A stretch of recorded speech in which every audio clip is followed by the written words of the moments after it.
I'm standing outside Reflections Church here on the corner of Meridian and Eustick, and this is where we will be having our 2009 Easter services. So we are meeting on Saturday the 11th, and at 5:30 for your kids, we are going to have an Easter egg hunt, and at 6 o'clock we'll start our service and our children's ministry.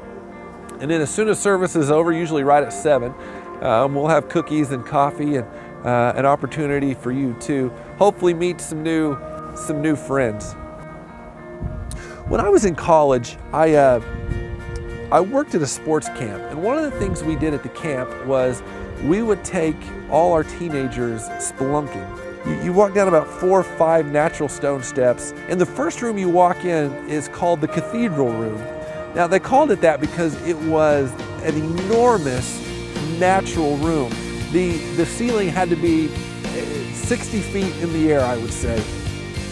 And it was big enough to play a game of basketball in. We're talking a big room. And so a few of us, older sponsors, begin to just kind of poke around and find little places, little areas that we could crawl up. We had gotten, over the hours that we were exploring, we had gotten to the top of the cathedral room. And as you look down, it was at least a 60-foot drop and would probably hurt really badly if you fell from this distance. On the other side of this gap, the other side of this little chasm, you could see that our tunnel continued, our adventure continued. There was more stuff to see if we could just get past this one area. And we were contemplating, was it worth the risk to try to get across this gap? Because it was only about 3 or 4 feet. I mean, that's just a big step. Well, boy, if you missed, bad news.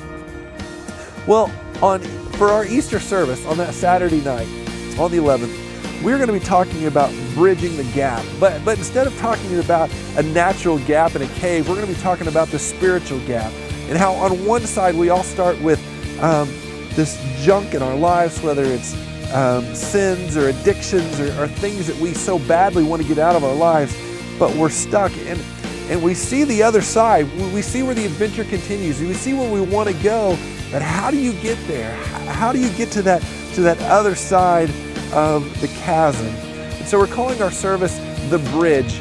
We're talking about what the spiritual bridge is to take us from one side to the other. So we hope that you will join us here on the 11th at 5:30 to kick off our Easter egg hunt, and stick around at 6 o'clock as we have service and celebrate the resurrection of Jesus Christ. See you then.